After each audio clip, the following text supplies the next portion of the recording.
ಸೌಜನ್ಯ ಹೋರಾಟಗಾರರಿಗೆ ಹೊಸ ಉತ್ಸಾಹ ತಿಮ್ಮಾರೂರಿಗೆ ಬಿಗ್ ರಿಲೀಫ್ ಹಿನ್ನೆಲೆ ನಗೆ ಬೀರಿದಂತಹ ಸೌಜನ್ಯ ಹೋರಾಟಗಾರರು ಸತ್ಯಕ್ಕೆ ಸಾವಿಲ್ಲ ಸುಳ್ಳಿಗೆ ಆಯುಷ್ಯವಿಲ್ಲ ಅಂತ ಹೇಳಿರುವಂತಹ ಸೌಜನ್ಯ ಹೋರಾಟಗಾರರು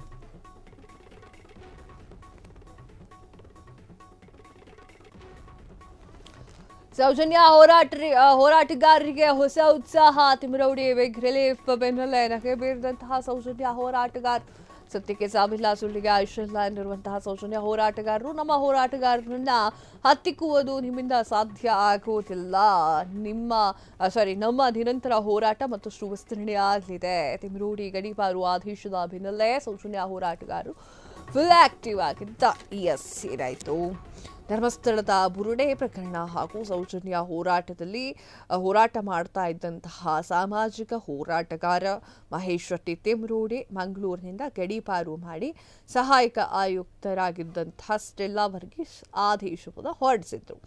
ಆದರೆ ಇದಕ್ಕೆ ಇದೀಗ ಹೈಕೋರ್ಟ್ ಬ್ರೇಕ್ ಅನ್ನು ಹಾಕಿದೆ. ಇದರಿಂದಾಗಿ ಮಹೇಶ್ ಶೆಟ್ಟಿ ತಿಮ್ಮಾರೂರಿಗೆ ತಾತ್ಕಾಲಿಕವಾಗಿ ರಿಲೀಫ್ ಸಿಕ್ಕಂತೆ ಕಾಣಿಸ್ತಾ ಇರುವಂಥದ್ದು. ಸಾಮಾಜಿಕ ಹೋರಾಟಗಾರ ಮಹೇಶ್ ಶೆಟ್ಟಿ ತಿಮ್ಮಾರೂರಿ ವಿರುದ್ಧ ಗಡೀಪಾರು ಆದೇಶವನ್ನ ಹೈಕೋರ್ಟ್ ರದ್ದುಗೊಳಿಸಿದೆ. ದಕ್ಷಿಣ ಕನ್ನಡ ಜಿಲ್ಲೆಯಿಂದ ರಾಯಚೂರಿಗೆ ಮಾನ್ವಿಗೆ ಗಡೀಪಾರು ಆದೇಶವನ್ನ ಪ್ರಶ್ನೆ ಮಾಡಿ ಮಹೇಶ್ ಶೆಟ್ಟಿ ತಿಮ್ಮಾರೂರಿ ಸಲ್ಲಿಕೆ ಮಾಡಿದಂತಹ ಅರ್ಜಿಯನ್ನ ಕರ್ನಾಟಕ ಹೈಕೋರ್ಟ್ ಪುರಸ್ಕಾರ ಮಾಡಿದ್ದು ಗಡೀಪಾರು ಆದೇಶವನ್ನು ರದ್ದು ಮಾಡಿ ಆದೇಶವನ್ನು ಹೊರಡಿಸಿದೆ.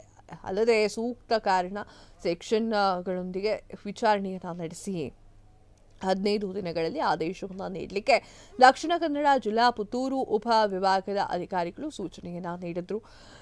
ಧರ್ಮಸ್ಥಳ ಬುರುಡೆ ಪ್ರಕರಣ ಹಾಗೂ ಸೌಜನ್ಯ ಹೋರಾಟಗಾರರಲ್ಲಿ ನಡೀತಿದ್ದಂತಹ ಸಾಮಾಜಿಕ ಹೋರಾಟಗಾರ ಮಹೇಶ್ ಶೆಟ್ಟಿ ತಿಮ್ಮಾರೂರಿಯನ್ನ ಮಂಗಳೂರಿನಿಂದ ಗಡೀಪಾರು ಮಾಡಿ ಸೆಪ್ಟೆಂಬರ್ 20ರಂದೇ ಪುತ್ತೂರು ಸಹಾಯಕ ಆಯುಕ್ತರಾಗಿರುವಂತಹ ಸ್ಟೆಲ್ಲಾ ವರ್ಗೀಸ್ ಆದೇಶವನ್ನು ಹೊರಡಿಸಿದ್ರು. ಮಹೇಶ್ ಶೆಟ್ಟಿ ತಿಮ್ಮಾರೂರಿ ಅವರ ವಿರುದ್ಧ ಸುಮಾರು 32 ವಿವಿಧ ಪ್ರಕರಣಗಳು ದಾಖಲೆಯಾಗಿತ್ತು. ಹೀಗಾಗಿ ಮಹೇಶ್ ಶೆಟ್ಟಿ ತಿಮ್ಮಾರೂರಿಯನ್ನ ಗಡೀಪಾರು ಮಾಡುವಂತೆ ಆಗ್ರಹ ಕೂಡ ವ್ಯಕ್ತವಾಗ್ತಾ ಇತ್ತು.